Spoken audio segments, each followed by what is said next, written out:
Good day, Sir Andres Guingona. This is Baldoza Marnie, Bachelor of Science in Criminology, first year, and Section A. And this is my final project. In this lesson, I learned the importance of internalization of the origins of law, on how order is essential for society, and law that can be conceived as simply a body of rules governing a social order, and the terms norms, folkways, mores, and laws. The norms that indicate a societal expectation of what is right or normal, and also indicate what is wrong or abnormal.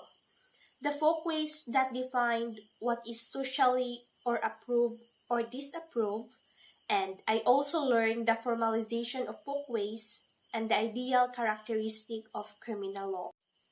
And in my own understanding about the law, that is defined as the formal social control involving the use of rules or norms, and the four different definitions of criminal law, which is criminal law is a branch or division of law that defines crime, treats of the nature, and provide punishment.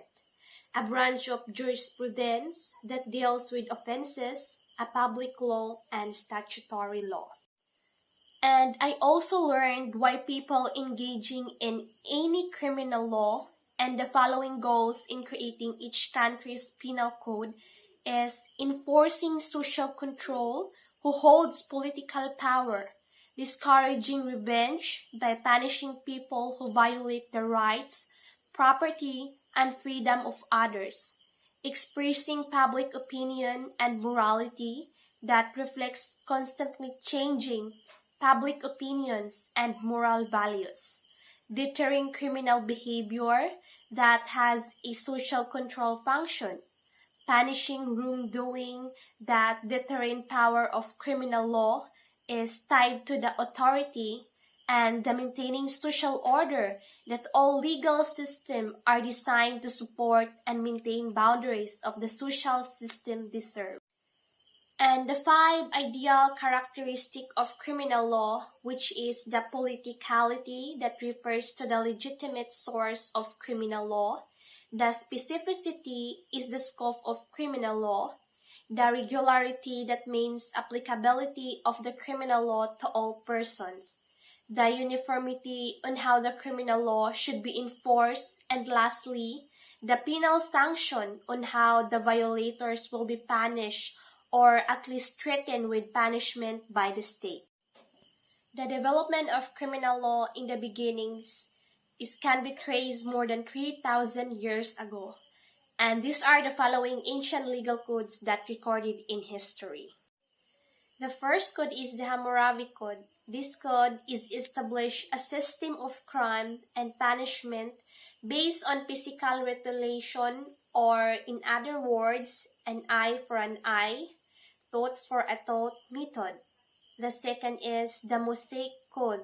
This code is the code of Israelites, and it based on tradition that God entered into a covenant or contract with tribes of Israel. The third one is the Roman law. This contained in the 12 table. The fourth one is the common law. It is the ancient legal codes that has been lost during the Dark Ages or Middle Ages. And lastly, the Code of Kalantiaw. This code is a mythical legal code that believed to have been written by Dato Kalantiaw had existed during the pre-Spanish era. And I also learned the brief study of Philippine criminal law and the 6 characteristics of Philippine criminal law. It is general in application, it is territorial in character, it is prospective, it is specific and definite, it is uniform in application, and must be a penal sanction or punishment. And lastly is the basic maxim in criminal law and has 5 parts. First is the doctrine of pro reo, or whenever a penal law is to be construed or applied. Second is the nolium crimen, nollia poena sine lege, or there is no crime when there is no law punishing the crime. Third is the actus non facet trium, nece menset tria, or the act cannot be criminal where the mind is not criminal. Fourth is the actus mi invite factos non es mina actos, or an act done by me against my will is not my act.